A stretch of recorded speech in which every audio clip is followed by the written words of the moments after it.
Hello, beautiful people. Welcome back, or welcome to another Bang's Lego review. No. Anyway, I had to. The Fiio fp3, which is our item up for bids today, came with this nifty little storage case.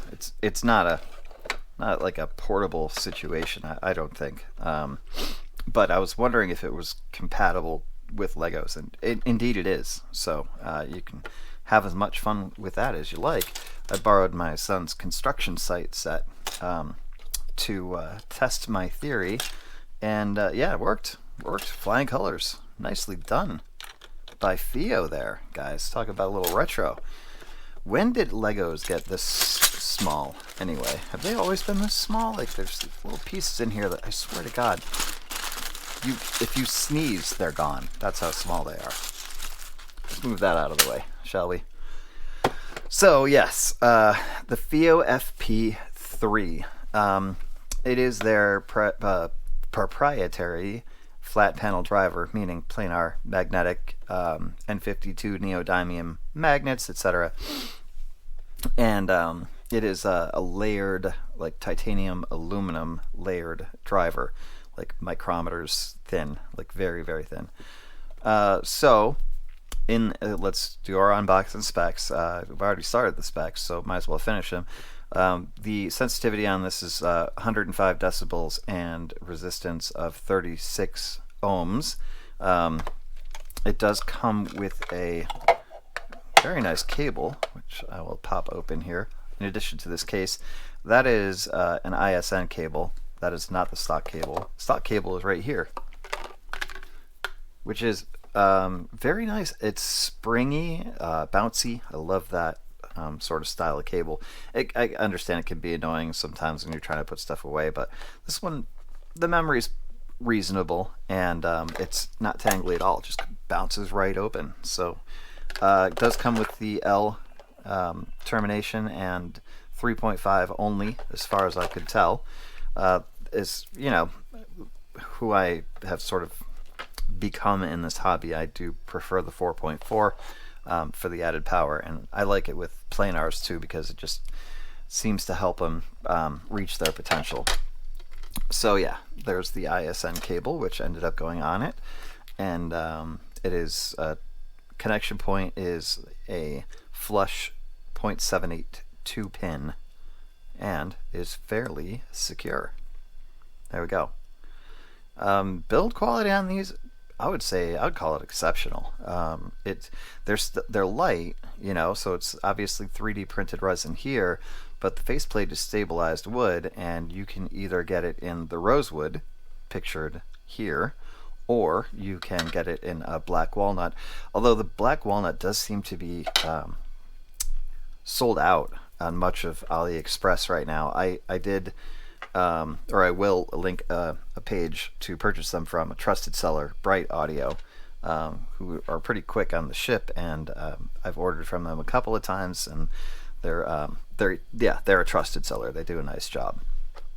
So, you know, in the box, obviously, you get the cable, you get this case, which is inside here, you get some ear tips, you get a user manual, the usual suspects, appropriate for a $90-ish set of IMs, I think.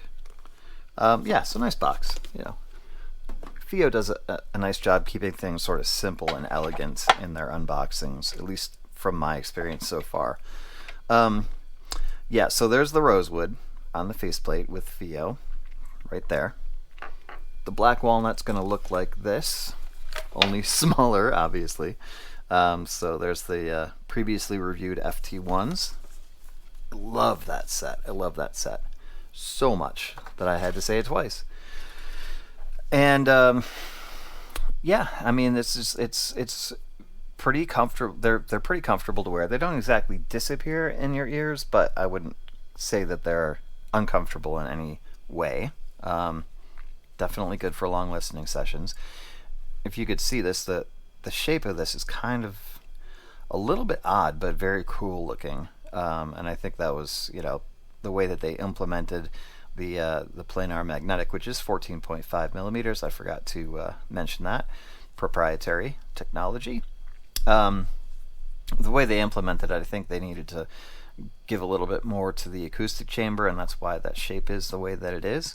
But it looks quite elegant when it's in your ear, and it's quite comfortable as well, which is obviously, that's very important. Pop one in here. Yeah, that little flare out, that little sort of flange or whatever you want to call it there, you don't feel it. It looks like you might, but you don't. Really, it's nifty. They're nifty.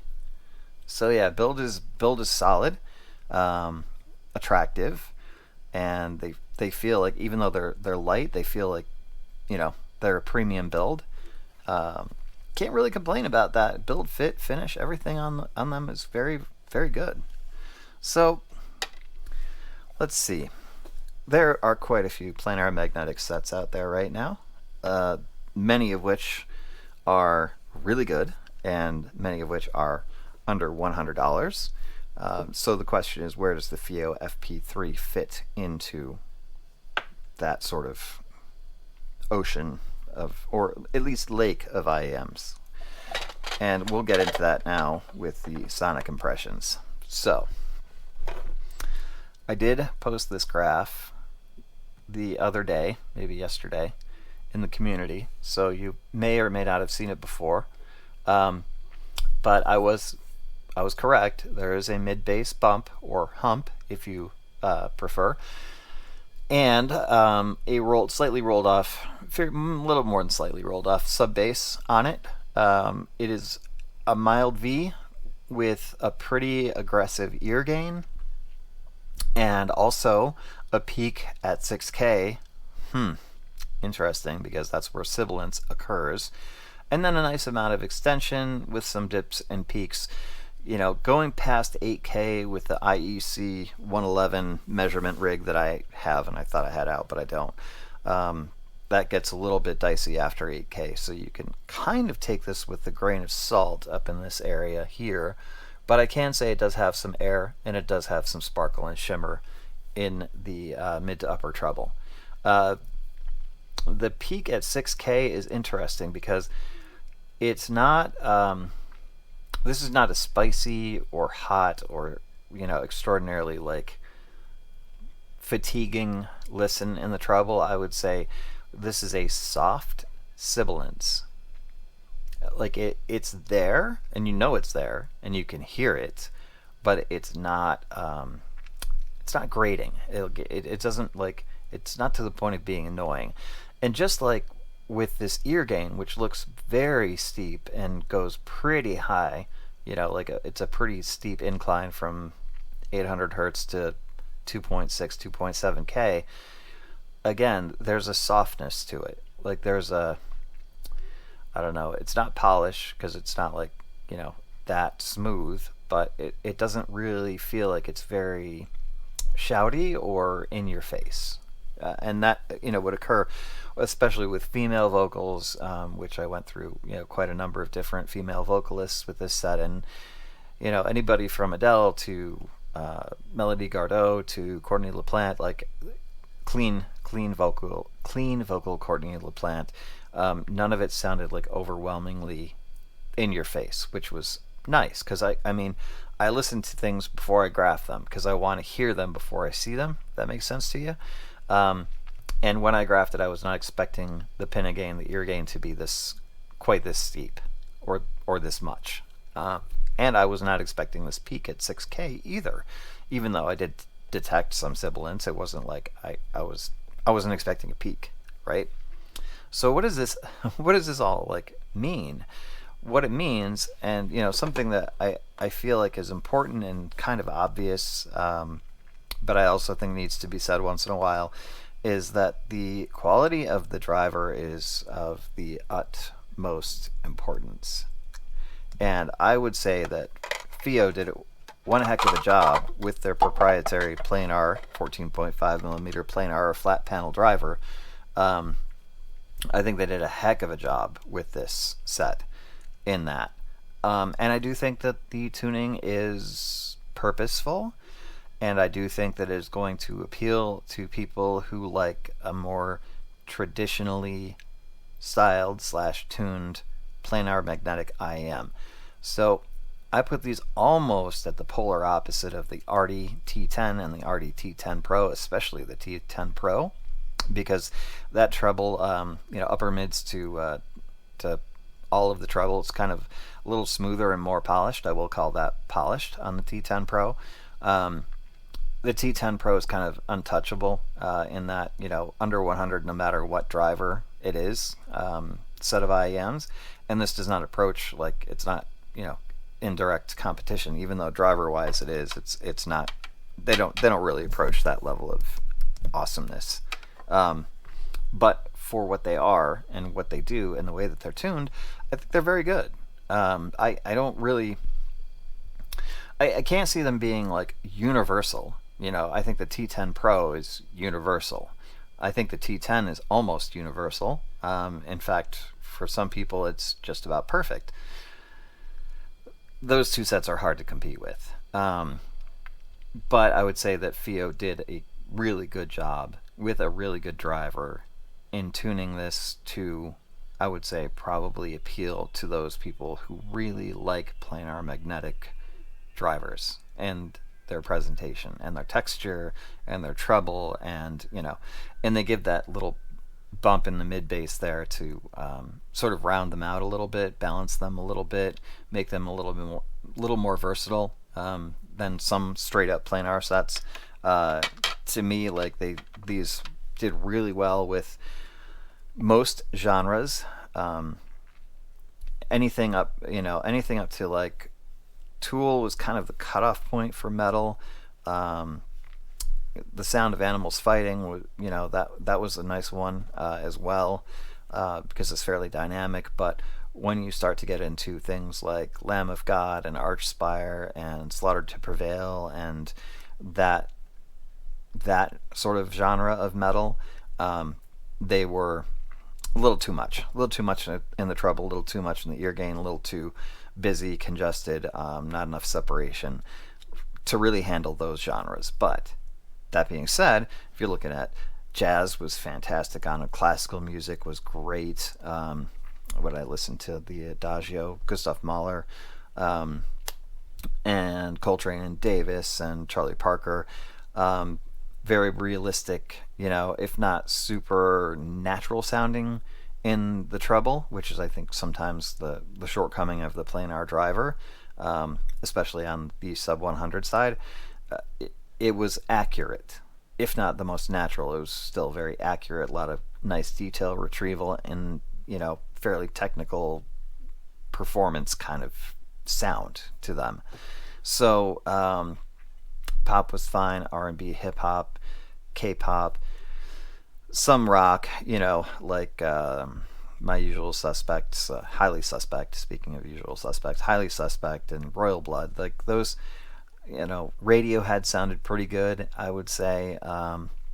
Yeah, I think they're likable, if not lovable. Lovable from the design standpoint, but likable in the Sonics standpoint.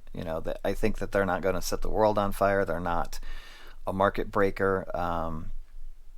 They didn't, end up making me revise my top 10 values of 2024. I thought they might slide into the spot that was occupied by the SGOR Luna planar magnetic, but actually I think the Luna's a slightly better set insofar as it's more of an all-rounder. Little bit more modern style tuning on that. So for me, that's why they didn't make the list. But they did make honorable mention, and they deserve the honorable mention because insofar as traditional planar magnetic tuning goes, I think they did a really nice job with them. A really pretty pleasant set overall. I'll give them a recommend. The recommend with the caveat that if, like, say, you've got the RDT10 Pro and you want something that's literally almost the polar opposite, you could grab these for a nice change of pace. If you're a big fan of planar magnetic and you like that treble and you like that sort of texture and feel to it, and you want to grab a set for sub 100 to have, these would be fine for that. Green light for you. But do I think that everybody's got to run out and buy a pair? Like that's how I feel about the RDT10, the RDT10 Pro. No, they're not that to me. They're way better than the Moondrop Stellaris, that's for sure. Um, but I can't just say it's a highly recommended. You got to have a pair of these. I think they're targeted for certain people with certain preferences and possibly a need in or a want in that $80 to $100 range. Um, so yeah, if you fall into that category, then please have at it. They're quite pleasant and enjoyable to listen to, if maybe not the smoothest ride. Um, yeah, I do like them. I will give them a like. I will give them a like, and yeah, the quality of the driver is there. There's no doubt, because if it wasn't there, these would be kind of a train wreck if you look at the graph. They were tuned to their ability, and I think that they were tuned well in regards to what they do well.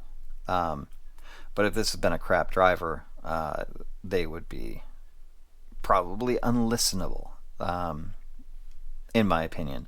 But it is a great driver in there. Really good job by Fiio in design and implementation, and yeah, I think they're a nice pair.